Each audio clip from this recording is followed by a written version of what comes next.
RCR, la red que comunica y une al Perú.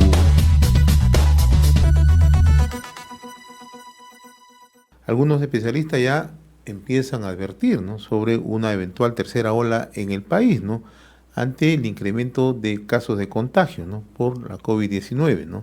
Incluso ayer, en una alerta enviada por la Defensoría del Pueblo, da cuenta que en el caso de Ica, por ejemplo, en el hospital regional, ya no se cuentan con camas UCI y a su vez instó a la población a vacunarse. Otro dato que no puede perderse de vista: el mapa de calor en Lima, ¿no?, que habitualmente es presentado por E-Salud, da cuenta del incremento de casos de contagio en varios distritos de la capital, de Lima metropolitana, ¿no? Para conversar sobre este particular, estamos en contacto con el doctor Carlos Almonacid, comisionado de la Juntilla para la Administración Estatal de la Defensoría del Pueblo. Doctor Almonacid, qué gusto saludarlo. Gracias por atender esta comunicación de RCR, Red de Comunicación Regional. Muy amable. Señor Hernández, muy buenos días y gracias a usted por la invitación. ¿Estamos o no estamos adoptando las medidas preventivas y de respuesta sanitaria ante un eventual rebrote de COVID-19 o una tercera ola, como lo llaman algunos? Bueno, lo primero es señalar que si bien se ha presentado un incremento de casos, el Ministerio de Salud ha aclarado que todavía no podemos estar hablando de una tercera ola, pero eso no significa dejar de lado las medidas de prevención. Si estamos hablando de preparación, deberíamos entrar a dos aspectos, ¿no? Uno, cuáles son las labores de prevención y control que está haciendo en general el Estado, pero también las personas, la sociedad. No olvidemos que somos coproductores también de nuestra salud, y ahí obviamente se nota una debilidad todavía por el tema de la conglomeración de personas, incumplimiento de la distancia física y en algunos casos también el uso incorrecto de la mascarilla. Además del proceso de vacunación, que ha avanzado, pero también está presentando nuevos retos. En lo que concierne al tema de la preparación, sí, en efecto, ahí todavía tenemos varias debilidades. No olvidemos que nuestro sistema de salud es bastante frágil, o sea, la pandemia no ha hecho que se fortalezca nuestro sistema de salud. Tenemos carencias de recursos humanos, una inadecuada distribución de ellos a nivel regional, y eso, por ejemplo, se traslada en el tema de los especialistas, de los médicos intensivistas, ¿no?, que a propósito han señalado que también existe una debilidad en este tema y que es necesario organizar un poco los servicios de salud para poder atender la eventualidad de un incremento de casos, no solamente de contagios, sino eventualmente que se trasladen en el tema de hospitalización y lamentablemente también aquellos que puedan llegar a las unidades de cuidados intensivos, ¿no? Según información que nosotros manejamos y que también se ha reportado por parte del Ministerio de Salud, de la Dirección General de Epidemiología, que semanalmente está reportando cuántos son los casos que se están presentando a nivel nacional, como usted señala, se ha presentado un incremento durante las 2 últimas semanas. Salud también ha confirmado ese dato. Esos incrementos se están presentando básicamente en el norte, en Tumbes, en Piura, La Libertad, en la ciudad capital también en Lima, con algunos distritos en Lima Norte, pero también en Tacna, ¿no? En estos lugares donde se ha identificado el mayor incremento de casos, según lo reportado por el Ministerio de Salud. Ahora, hay un tema central, ¿no? El ministerio, si bien es cierto, es el órgano rector, y usted ha dicho que también en el tema de salud pública mucho juega el accionar de la población, de las personas, ¿no? Y en eso coincidimos, ¿no? Pero la gran pregunta que se hace el común de la gente es: ¿estamos o no estamos preparados? Porque el diagnóstico, doctor Almonacid, ya lo conocemos. Ustedes han hecho un excelente diagnóstico. Ya llevamos 20 meses de emergencia sanitaria, ¿no? Y parecería que escuchamos el mismo discurso, ¿no?, de hace 20 meses, ¿no? Porque no tenemos médicos intensivistas, ciertamente es una especialización, ¿no? Pero hemos tenido 20 meses, ¿no? Entonces la pregunta que se hace, ¿no? ¿Estamos o no estamos preparados? ¿Tenemos oxígeno? No tenemos oxígeno. ¿Tenemos infraestructura? ¿Hemos mejorado? ¿Tenemos camas UCI? ¿Se han adquirido nuevas camas UCI? Es la respuesta que espera la población. 20 meses de emergencia sanitaria. Ya no le podemos seguir echándole la culpa a los gobiernos anteriores, ¿no? Porque ha sido un aprendizaje, ciertamente, ¿no? Pero es una responsabilidad y es una política de salud, ¿no? Sí, en efecto, eso nos permite hablar precisamente de cómo estamos preparados, si lo estamos o no lo estamos, y todavía se encuentran debilidades, ¿no? Hay que recordar que nuestros establecimientos de salud, sobre todo del primer nivel, necesitan ser fortalecidos. La mayor demanda de la contención de la epidemia se debe canalizar a través del primer nivel de atención, ¿no? No obstante, según los diagnósticos, alrededor del 97% de establecimientos no tendrían la capacidad operativa para una respuesta. En lo que concierne al tema de oxígeno, si bien se ha incrementado, o sea, el número de plantas se ha incrementado a nivel regional, es probable que todavía se pueda presentar una brecha. Es justamente lo que hemos pedido al Ministerio de Salud, determinar si va a existir o no una brecha frente a una tercera ola. Es cierto que se presentó un escenario, digamos, más favorable por el proceso de vacunación, pero lo que le pedimos al Ministerio de Salud es ponernos en el peor escenario para tener una respuesta contundente frente al tema de la pandemia. Si la pregunta es si estamos preparados o no, debemos reconocer que nuestro sistema de salud presenta serias debilidades, ¿no? En varios aspectos. Se han hecho esfuerzos, también no se puede negar eso, pero todavía como sistema de salud se necesita fortalecer aún más, no solamente para el tema de la pandemia, que ya es todo un reto, sino también para atender todo lo que significa el tema de no COVID, que también hay una preocupación por el embalse de cirugías selectivas, el tema de la programación de citas, donde también hicimos una supervisión hace poco y advertíamos que también existe ahí grandes carencias que superar, ¿no? Ahora, yo quiero incidir en algo que usted acaba de mencionar. Usted ha dicho que el 97% de atención en el primer nivel de atención primaria, ¿no funciona?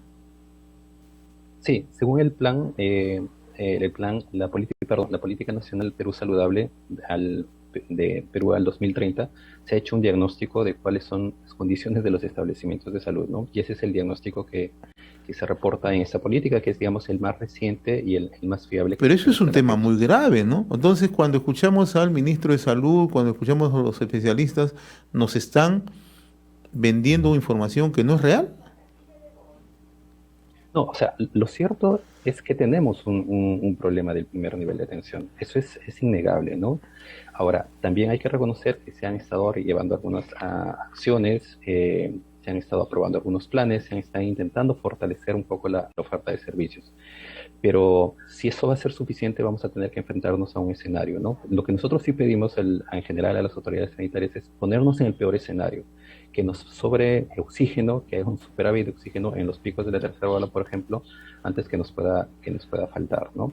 Pero estos diagnósticos sí son públicos, están en la política nacional, donde se advierten en general, y, digamos, muchas de las debilidades que tiene nuestro sistema y que no son de los últimos años, sino que se arrastran, digamos, crónicamente desde varios años, ¿no? Y que también es necesario ver, o sea, ahí es necesario ver el tema de la reforma del sistema de salud y cómo podemos fortalecerlo en general para atender el COVID y no COVID. Ahora, pero ello no debería ser naturalmente una justificación, ¿no? Porque es cierto, o sea, se arrastra de varios gobiernos, ¿no? Se arrastra de varias gestiones gubernamentales, ¿no? Pero, como le mencioné, estamos en medio de una emergencia, 20 meses de emergencia, ¿no? Se ha además dispuesto un presupuesto superior, ¿no? Justamente para tratar de dotar, ¿no?, al primer nivel de atención de todas las consideraciones, ¿no?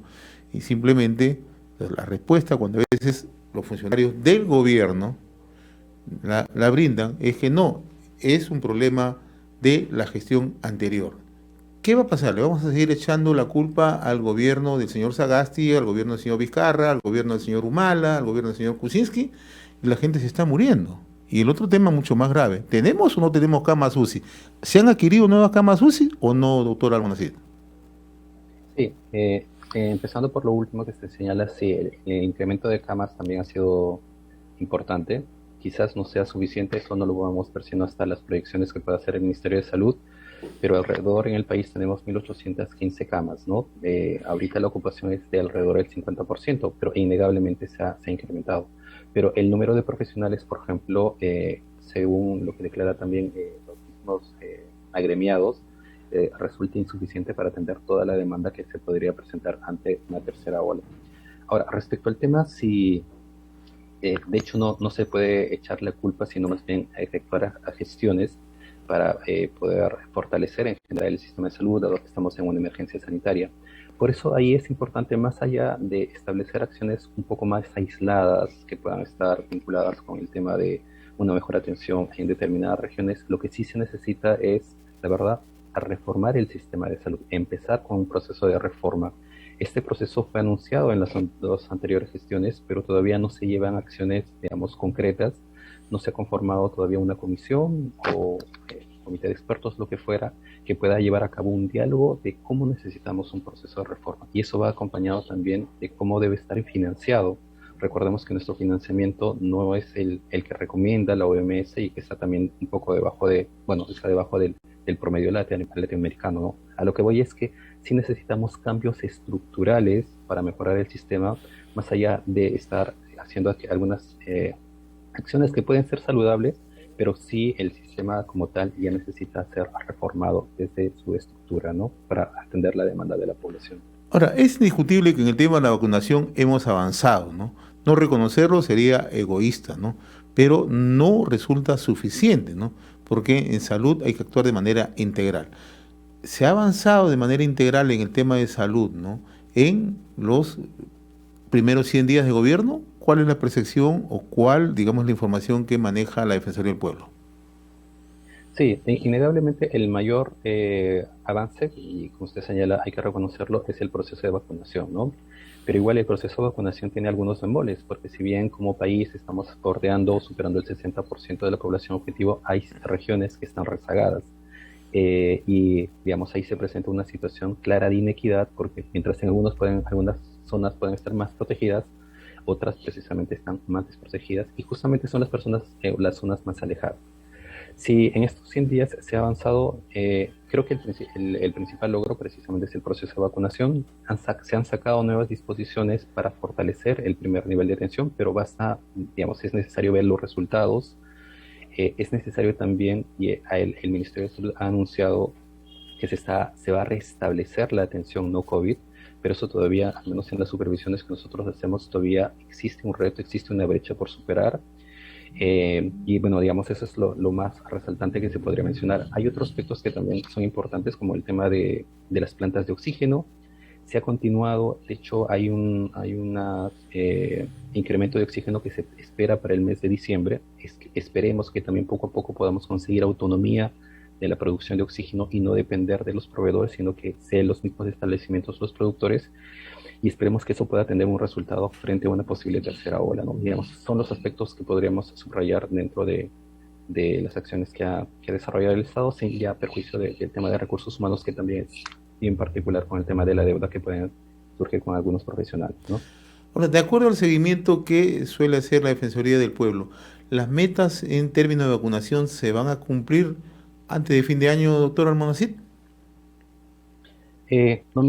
Voy a serle sincero, no me atrevería a señalar, esperemos que sí. De hecho, el avance del proceso de vacunación había estado siendo sostenido, pero como ocurre en otros países, hay un momento en el cual empieza a presentar mayores retos, ¿no? Cuando tenemos a población mucho más alejada o población que también puede ser renuente a la vacunación.